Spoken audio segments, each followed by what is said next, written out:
नमस्कार, news 18 special में आपका स्वागत है। मैं हूं आपके साथ सिरांधा। पटना और बोधगया ब्लास्ट में आरोपी आतंकी अजहरुद्दीन उर्फ केमिकल अली को गिरफ्तार कर लिया गया है। पुलिस ने हैदराबाद से अजहर को गिरफ्तार किया है। करीब 6 साल पहले रायपुर में सिमी का रैकेट टूटने के बाद से वो फरार चल रहा था। सिविल लाइन थाने में उसके खिलाफ मामला भी दर्ज था। यहां से भागकर वो सऊदी अरब चला गया, जबकि उसका परिवार हैदराबाद में शिफ्ट हो गया था। इस बार जब वो अपने परिवार से मिलने के लिए आया तो पुलिस ने उसे धर दबोचा। रायपुर पुलिस अजहर को रायपुर लेकर आई है। पुलिस 2 दिन की रिमांड लेकर उससे पूछताछ करेगी, जिसके बाद और भी खुलासे होंगे।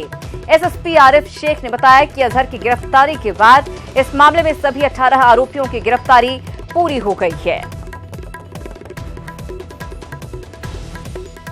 कायम हुआ था 740/13 और इसमें पहले से ही करीब 17 आरोपियों को गिरफ्तार किया गया था। एक व्यक्ति वैसे तो इसमें फरार चल रहे, बाकी के कुछ आरोपी, लेकिन एक जो है ये विशिष्ट व्यक्ति अजहरुद्दीन, जो कि काफी महत्वपूर्ण कड़ी था, वो लगातार इस एफआईआर के बाद से फरार चल रहा था और 6 साल तक ये फरार रहा है। और उसके पश्चात रायपुर पुलिस ने काफी मेहनत की है और एटीएस के साथ सहयोग से रायपुर पुलिस ने इस आतंकी को दबोचा है। इस आतंकी का नाम अजहरुद्दीन है और इसका जो निकनेम है अलियास है केमिकल अली। तो इसको हैदराबाद से गिरफ्तार किया गया है। तो केमिकल अली या फिर कहें अजहरुद्दीन अब पुलिस की गिरफ्त में है। हैदराबाद से उसकी गिरफ्तारी हुई है। हम आपको बता दें, सिमी रैकेट का भंडाफोड़ जब रायपुर में हुआ था, उसके बाद से वो फरार चल रहा था। बताया जा रहा है कि वो दुबई शिफ्ट हो गया था, लेकिन उसका परिवार हैदराबाद शिफ्ट हुआ था। सुरेंद्र हमारे साथ जुड़ गए ज्यादा जानकारी के साथ। सुरेंद्र, पटना और बोधगया मामले की ब्लास्ट में एक अहम कड़ी अजहरुद्दीन अब पुलिस की गिरफ्त में आ गया है, यानी कि पुलिस की मुस्तैदी जो है वो रंग लाई है और आगे बहुत ज्यादा मदद पुलिस को मिलने वाली है।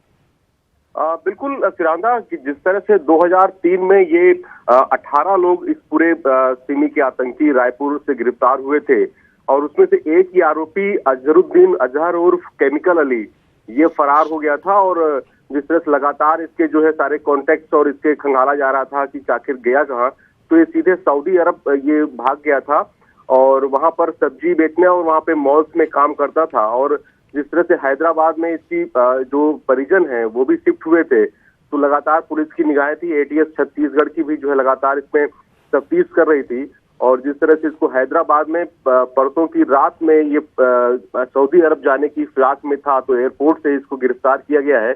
और पुलिस ने इसमें 2 दिन की रिमांड मांगी थी, तो इसको रिमांड पुलिस को मिल गई है, तो और पूछताछ करेगी, क्योंकि ये स्लीपर सेल का काम करता था और संगठन जो सिमी का है उसमें ये काम करता था। और सिमी जो सामान को लाना और ले जाना, साथ ही संगठन के जो अलग अलग जो काम होते हैं उसको काम करता था। साथ ही ये बोधगया और जिस तरह से पटना में जो ब्लास्ट हुए थे उसमें भी ये सारे स्लीपर सेल जो यहाँ पर भाग के आए थे उनका साथ दे रहा था। साथ ही प्रधानमंत्री वो उसमें तत्कालीन जो गुजरात के सीएम थे नरेंद्र मोदी, उनको उनकी भी जो है उनकी रैली में यहाँ पे होने वाली थी रायपुर और साथ ही अंबिकापुर में, तो उसमें भी ये लोग प्लान कर रहे थे, तो उनको गिरफ्तार किया गया था उस समय। बिल्कुल सुरेंद्र, अब अजहरुद्दीन की गिरफ्तारी के बाद कुल कितनी गिरफ्तारियां हो गई हैं और किस तरीके से अब पुलिस को इस पूरे मामले में मदद मिल सकेगी, ताकि और भी जो इसके तार जुड़े हैं वो सामने आ सकें और लोगों की और आरोपियों की गिरफ्तारी हो सके? देखिए सिरांदा, इसमें कुल 18 आरोपी थे सिमी के और ये सारे जो आरोपी थे ये सारे, क्योंकि इसमें काफी बड़े मामले की साजिश रच रहे थे। और अंबिकापुर में जिस तरह से प्रधानमंत्री उसमें तत्कालीन गुजरात के मुख्यमंत्री नरेंद्र मोदी को भी उनकी सभा में भी ये ब्लास्ट करने की तैयारी में थे, इनका प्लान था। और इनको जिस तरह से एटीएस छत्तीसगढ़ ने पकड़ा था और उसके बाद लगातार पूछताछ कर रही थी, उसमें से एक आरोपी था ये 18वां, ये फरार होने में बिल्कुल, यानी कि अब अजहरुद्दीन की गिरफ्तारी के बाद पुलिस के लिए और भी आसानी हो जाएगी इस मामले की जांच करना और इसमें और नए खुलासे करना। सुरेंद्र, बहुत शुक्रिया इस तमाम जानकारी के लिए। तो केमिकल अली या फिर कहें अजहरुद्दीन गिरफ्तार कर लिया गया है। कुल 18 गिरफ्तारी इस पूरे मामले में हो चुकी है। हैदराबाद से उसकी गिरफ्तारी हुई। दरअसल बताया जा रहा है कि वो सऊदी अरब भाग गया था और वहां पर मॉल्स में या कुछ इसी तरह के काम किया करता था। आगे बढ़ेंगे। जम्मू कश्मीर में अमन पसंद लोगों के लिए प्रशासन हर संभव मदद देने में जुटा हुआ है। कश्मीर के 10 जिलों में टेलीफोन सेवाओं पर लगे प्रतिबंध को सोमवार से हटाने का फैसला किया गया है। साथ ही पर्यटकों को इंटरनेट की सुविधा देने का ऐलान भी किया गया है। Over 99% of the area of Jammu and Kashmir has absolutely no restrictions on movement. Jammu Kashmir में प्रशासन और सेना की मेहनत अब रंग लाने लगी है। सामान्य हो रहे हालात के बीच प्रशासन ने कश्मीर के 10 जिलों में टेलीफोन पर लगे प्रतिबंध को हटाने का फैसला किया है। यानी सोमवार 12 बजे से कश्मीर के सभी जिलों में पोस्टपेड मोबाइल और लैंडलाइन की घंटियां बजने लगेंगी। To restore mobile phone facilities in the remaining areas of Jammu and Kashmir. More specifically, all post-paid mobile phones, irrespective of the telecom service provider, will stand restored and be functional from 12 noon on Monday, the 14th of October 2019. This will cover all 10 districts of Kashmir province. मुख्य सचिव ने पर्यटकों से कश्मीर आने की appeal की है और ये भी कहा कि पर्यटकों को प्रशासन की ओर से पूरी सुविधा मिलेगी। साथ ही इंटरनेट की सेवाएं भी प्रदान की जाएंगी। Tourists are welcome to visit the state and they will be facilitated for their visit. Internet facilities are being opened in tourist places to assist tourists wanting to access the internet. घाटी में लगे प्रतिबंध पर प्रशासन ने कहा कि लश्कर-ए-तैयबा जैसे प्रतिबंधित संगठन इलाकों में आतंक फैलाने की कोशिश में जुटे हैं। प्रशासन ने दावा किया है कि घाटी के 99% इलाकों से पाबंदियां हटा ली गई हैं। बाहर निकलने और दुकानें खोलने पर कोई रोक नहीं है। सभी ट्रांसपोर्ट सिस्टम को भी बहाल कर दिया गया है। कश्मीर के 10 जिलों में लगी पाबंदियां हटने पर लोगों ने खुशी जताई। कश्मीर में जो अभी हालात चल रहे हैं इससे बहुत अच्छा फ़ायदा मिलेगा। स्टूडेंट्स जो है, बिजनेस जो है, जो ऑनलाइन बिजनेस भी करते थे उनको भी कम से कम अच्छा फ़ायदा मिलेगा। फ़ायदा तो थोड़ा बहुत मिलेगा। तो जो भी बाहर रहते हैं, जो स्कूल बच्चे पढ़ते रहते हैं, उनको थोड़ा फ़ायदा मिलेगा। हमारे भी उम्मीद है शायद कोई हमारा रिलेटिव वो भी आते हैं, हमको पूछते हैं हाल चाल कैसे है कश्मीर में, वैसे के लिए ठीक है कि आतंकियों और अलगाववादियों से डरने की जरूरत नहीं है। व्यापारियों, उद्योगपतियों, ट्रांसपोर्टर्स, दुकानदारों, होटल व्यवसायियों और ठेकेदारों से प्रशासन ने अपील की कि वो अपनी गतिविधियां बिना भय के जारी रखें। Bureau report, news 18 network. तो जम्मू कश्मीर में लोग अब सुकून की सांस ले रहे हैं। बहरहाल झारखंड का रुख करेंगे। झारखंड की राजधानी रांची के सबसे बड़े अस्पताल रिम्स में एक बार फिर से खबरों में है। इस बार रिम्स में एडमिशन के नाम पर ठगी का मामला सामने आया है। एडमिशन के नाम पर 23 लाख की ठगी की गई है। पूरे मामले को विस्तार से जानिए इस रिपोर्ट के जरिए। रिम्स में एडमिशन के नाम पर ठगी, 23 लाख रुपए लेकर थमाया फर्जी एडमिशन स्लिप। जालसाजों के शिकार हुए छत्तीसगढ़ के शिक्षक। राजधानी रांची के सबसे बड़े अस्पताल रिम्स में ठगी का एक मामला सामने आया है। दरअसल रिम्स में MBBS में नामांकन के नाम पर छत्तीसगढ़ के एक शिक्षक ठगी का शिकार हो गए। ठगों ने सेंट्रल कोटा से सीट पर नामांकन का प्रलोभन देकर पहले 4 अक्टूबर को 15 लाख और फिर 8 लाख रुपए ठग लिए। शातिर ठगों ने पहले टीचर को पूरा रिम्स घुमाया और फिर राजवीर सिंह नाम के शख्स से ये कहते हुए मिलवाया कि वो OPD का इंचार्ज है। इतना ही नहीं, शातिर ठगों ने बरियातू के होटल में पैसे लेकर एडमिशन स्लिप भी दे दी। जब वो इसे लेकर रिम्स पहुंचे तो खुद को ठगे जाने का पता चला। आज भी क्या है, एडमिशन के रिगार्डिंग जो है, मैं जब मेरे पास एक कॉल लेटर गया, पहले रसीद दिए 14,300 रुपए का काट के यहाँ। उसके बाद वो बोले कि आपके पास वेलकम लेटर जाएगा स्कूल ये कॉलेज का, उसके उस लेटर को ही लेके आप आएंगे तब आपको एडमिशन मिलेगा। तो हम वहाँ इंतजार कर रहे थे। और जैसे 10 तारीख को 12 बजे आप आसपास मिला तो हम 11 को निकल चुके वहाँ से। और 11 को निकले तो रात को 12 बजे के आसपास जो है 1 बजे कल रात को मैं यहाँ पहुँचा रांची। सर जिस नंबर से फोन आता था उस पर फोन कर रहे हैं, फिर अब क्या हो रहा है? वो तो स्विच ऑफ है परमानेंट। हाँ नॉट रीचेबल बता रहा है। कब से ये तो आज की बात है ना, 12 बजे के बाद से हुआ है। उसके पहले बात हुई मेरी। पैसा कब दिया सर आप? 4 तारीख को दिया था 15 लाख रुपया, आज दिया हम 8 लाख रुपया, और 4 तारीख को ही 14,300 का रसीद दिए थे लोग, वो अलग लिए कैश। उसका नंबर याद है आपको, जिस फोन नंबर से फोन करता था? मेरे पास है ना सब नंबर। हाँ हालांकि पीड़ित ने थाने में प्राथमिकी दर्ज करा दी है और होटल का सीसीटीवी फुटेज भी पुलिस को उपलब्ध करा दिया है। फिलहाल पुलिस मामले की तहकीकात कर रही है। जब इनको पता चला कि जो है इस तरह की मामला है, ठगी के शिकार हो गए हैं, तो मामला दर्ज कराने थाना पर आए हैं। मामला दर्ज करके जो है जांच सत्यापन किया जा रहा है। वो कई किस्तों में भुगतान किए हैं? 2 किस्तों में। पूर्व में 4 तारीख को 15 लाख रुपया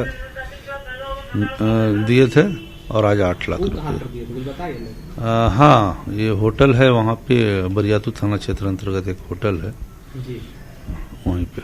और इस बार जो है वो बोधराज होटल में। तो कुछ सीसीटीवी कैमरा वाला फुटेज? हाँ, वो देखा जा रहा है। कुछ मिला है सर उसमें? हाँ, फुटेज आया है।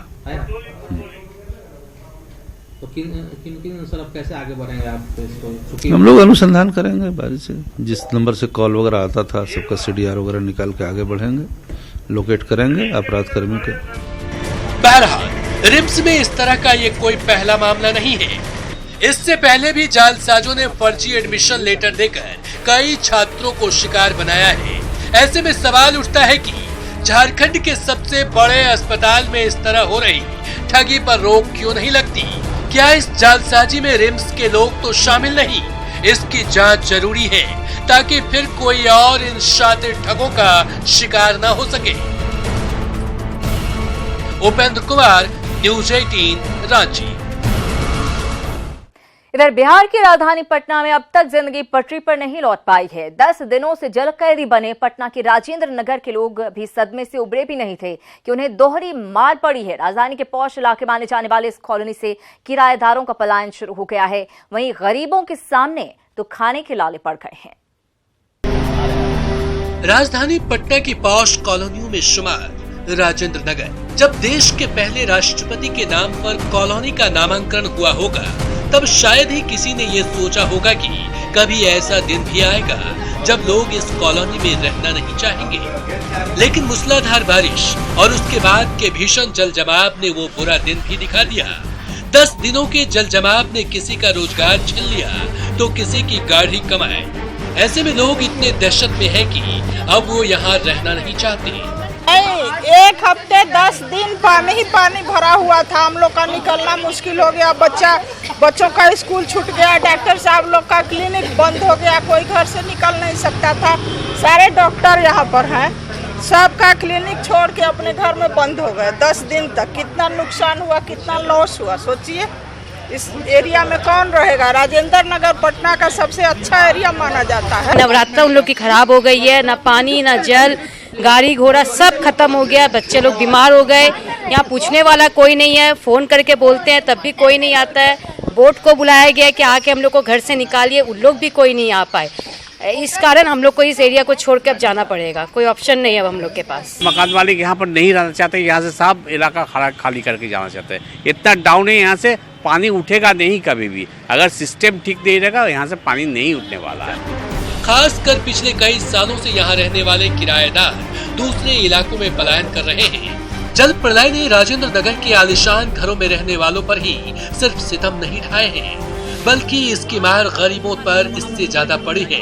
बारिश और जल जमाव ने राजेंद्र नगर के बाजार समिति रोड के किनारे झोपड़पट्टी में रहने वालों के छत ही छीन लिया। मवेशियां बह गई, अनाज, कपड़े, फर्नीचर बर्बाद हो गए, चूल्हे चौके सब कुछ तबाह हो गया। ऐसे में इनके सामने 2 जून की रोटी के लाले पड़ गए हैं। दहर से वर्षा होने लगा, दहर होने लगा तो सब दह गए। तो कहाँ पर सब मर गया यहाँ पे। दूध बकरी मर गया सर। हाँ, बहुत मरा है सर। बच्चा लोग डर डर के रहा है सर। सबको छप्पर पर उसके घर में हम लोग बैठा के रखे हैं। 8 दिन बहुत सबका नुकसान है। जितना झोपड़पट्टी है 8 दिन के तरफ एगो मैक्सी पहन के आदमी छप्पर पर रहा है। जेमे चूड़ा मिठा देने आया उसमें भी फोटो होगा। कुछ नहीं बचा, न बैंक का न कागज, कुछ नहीं। सड़कों पर अब पानी नहीं है, आसमान भी साफ है, लेकिन सरकार और प्रशासन की नाकामी ने राजेंद्र नगर के लोगों को ऐसा दर्द दिया है जिसे वो ताउम्र नहीं भूल पाएंगे। पुरखों की धरोहर के रूप में बचे मकान और संपत्ति हो या अपनी मेहनत के बल पर खड़ा किया गया आशियाना, जल जमाव ने इसे कौड़ियों के मोल के रूप में तब्दील कर दिया है। रजनीश के साथ संजय, न्यूज़ 18 पटना। सूबे के अन्य जिलों की हालत तो और भी ज्यादा बदतर है। पूर्णिया की बात करें तो यहां बाढ़ के 15 दिन बाद भी सैकड़ों लोगों की जिंदगी मचानों और सड़कों के किनारे कट रही है। घरों में पानी घुसा है, खाने के लाले पड़े हैं, बावजूद इसके प्रशासनिक इंतजाम नदारद है। पूर्णिया में नदियां अब शांत हैं, लेकिन धमदाहा का चिकनी डुमरिया शरणार्थी टोला अब भी टापू बना हुआ है। घरों में पानी घुसा है, ऐसे में लोग सड़क पर शरण लिए हुए हैं। हमरा के तो सर 1 महीना भए गेले, पानी में रहे छिए, बाल बच्चा रोड पर, घर में खर्चा नहीं छे, भर छाती पानी हेल के जाय छिए, आबै छिए। रात के केना के सुत रहे छिए, जोर बच्चा ले के सुतल रहे छै और सियान का जागल रहे छै, सांप तक के डर से रात में जागते हैं। हाँ। पानी से बदबू आ रहा है, मच्छर के कारण डेंगू का खतरा बढ़ गया है। ग्रामीणों को सांप बिच्छू का डर सता रहा है, लेकिन प्रशासन की ओर से राहत के नाम पर सिर्फ खानापूर्ति की जा रही है। शुरू के दिनों में राहत शिविर चला था, पानी में DDT का छिड़काव भी हुआ था, लेकिन ये 4 दिन की चांदनी ही साबित हुई। हालांकि कुछ दिन पहले आपदा प्रबंधन मंत्री और विधायक यहाँ पर आए थे, लेकिन बाढ़ पीड़ितों को अब भी मंत्री के आश्वासन के पूरे होने का इंतजार है। यहाँ पे कई दिनों से जल जमाव की स्थिति है, जिस कारण से डेंगू और अन्य बीमारियों का खतरा पैदा हो गया है। लोग डर से अपने बच्चों को लेके रोड पे शरण लिए हुए हैं, लेकिन प्रशासन के तरफ से कोई खास मुकम्मल व्यवस्था नहीं हो पाई है। कुमार प्रवीण, न्यूज़ 18, चिकनी डुमरिया, पूर्णिया। जंगल सफारी की सैर के लिए अब बिहार वासियों को बिहार से बाहर जाने की जरूरत नहीं पड़ेगी। जी हां, बिहार के इकलौते टाइगर रिजर्व में अगर आप भी बाघों और प्रकृति का दीदार करना चाहते हैं तो ये हसरत आपकी जल्द पूरी होगी। 16 अक्टूबर से वाल्मीकि टाइगर रिजर्व में नए सिरे से जंगल सफारी सेवा शुरू हो रही है।